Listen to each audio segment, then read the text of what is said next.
Merry Christmas, everyone. Merry Christmas. Let's start with our Christmas Eve morning question. You ready?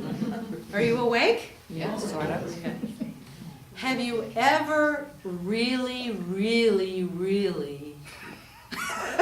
Darren, Laughing. have you ever really, really wanted something? What have you wanted? Really. My daughter's back. Okay. Anybody for good health? Yeah. At one point, I really wanted a new truck. Did you hear that? Where's Matthew? A new truck. Anybody want a really good friend? No? Anybody want a lot of money? Really a lot of money? A plane fare to the Philippines? Oh, yeah, I bet. Yeah. Time with family. Yes. Spend a job with just music. Yes. Doing music. You know, Charlie did that. Yeah. Yes, you did. Yeah, we did. Anything else? I just really want everyone to just be kind to each other, just be nice. These are mean people, be so mean, and it's so ugly, and it hurts. Let's wish for peace, peace. Very good. Did you hear that? For people to be kind to each other. And to expand that, I'm with you, Teresa, and to expand that to the world. Amen. That's a big one. Well, in the Christmas story, the three wise men really wanted something. What did they want? Savior. These three wise men in the story were astrologers. Yeah? What else were they? Like kings? Kings. And they studied for years, most of their lives, they studied the prophecies that the Messiah would come when there was an alignment, because they were astrologers, when there was an alignment in the sky that this child was to be born. They really wanted this Messiah. And why did they want the Messiah? Because at that time, and we could even relate, couldn't we?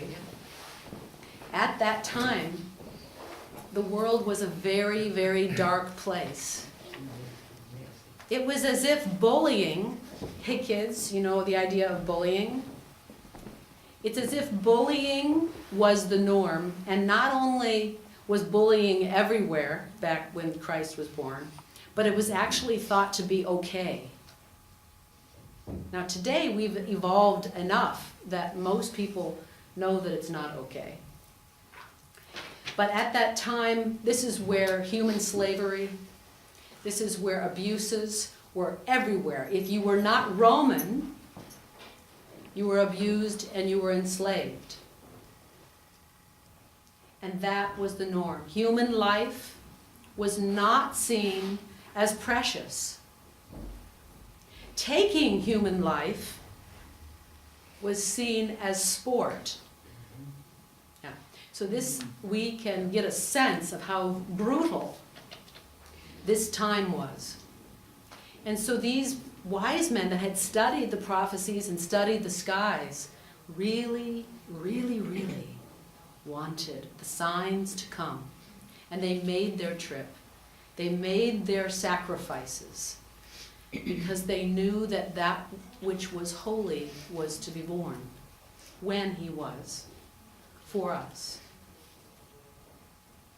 Now, if we think about the brutality and the cruelty of that time, and you could just imagine, let your imagination think that you're back there and that you had to look around every corner, that you were safe or not, that the ones that you loved, if you woke up every day not knowing if the people that you loved would be killed or used as sport.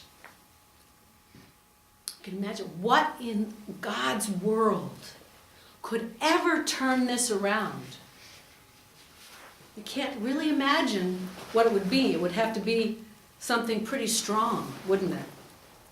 To outbeat the Roman might. So we might ask yourself, if you're in that time, would it have been a mighty king? No. I had planted him in the audience.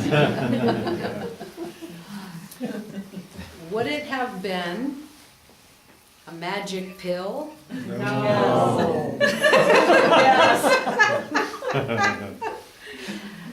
Would it have been, or could it have been, a secret, hidden code or treasure? No. No! You know, what actually happened in the history books, in our biblical text, in our hearts, what actually happened was not at all, zero, what we expected. And you could even say today, often, the coming of the innocent baby to us often comes in ways we do not expect. And it had to have hit at the foundation or the root of the cause, of the difficulty, of the brutality, and of this horrible, horrible human tendency to cause suffering and domination and fear. It had to hit at the root and the foundation of the cause of that. It could not be a Band-Aid answer, which I happen to have in my pocket at the moment. I have a, well, it's a latex-free Band-Aid, because I'm allergic to latex, in case you're with me at the doctor anytime. I hold this up, and I hope that you laugh, to help you remember that the coming of the little baby Jesus was not this. If I have a broken heart, if I have a hatred, or if I have an emptiness in my heart, it will not fix that which flows through every part of me. If you come here with a broken heart, this won't fix the feeling or the infection that lies underneath. The only thing that really heals, and here's the answer that is not expected. Here's the answer that God gave us, which is Christmas. You ready? Mm-hmm. The answer comes, you're not going to expect this, in simple human touch. In caressing a baby as precious.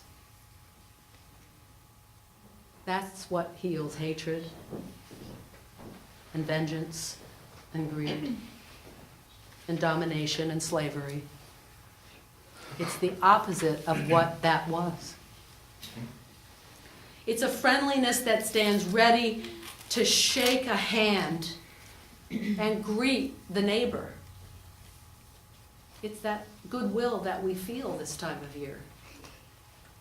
That's what breaks down those hatred walls, those greed walls, those walls that cause fear and loss of life. It's simple human touch, it's friendliness, it's a desire to help the oppressed and those who are in need. It's a forgiveness that answers vengeance. And it's mercy when it's least expected. Least expected. These are all the traits and the qualities of that humble little baby That's why God came as a baby. It's all these gentle, humble qualities. And they're the only answer and not the Band-Aid that heal at the deepest level of the human heart and of humanity. And that's all that will ever be the answer to those ugly, dark times that we still know, don't we? We still know them. And those gentle, humble qualities are what will be our answer today. Not strong might, no. Not a secret pill. Definitely not a code or a treasure that we touch. But all those humble, beautiful, gentle qualities. And especially when we acknowledge that the Creator, the divine God, is those qualities. That is God. When somebody touches you kindly, lovingly, that's God with you. When someone reaches out to shake your hand or give you a hug with a good will, that's God with you. It's so important when mercy and forgiveness and a desire to help all manifest in your life. That is God. And especially when we see that and experience that and we know that, then our longing becomes peace. When we acknowledge and really experience that those beautiful qualities are God, then our longing, our emptiness, our sense that we need more transforms into peace. Is it any wonder we call him the Prince of Peace? Merry Christmas. Merry Christmas. Should I take this off?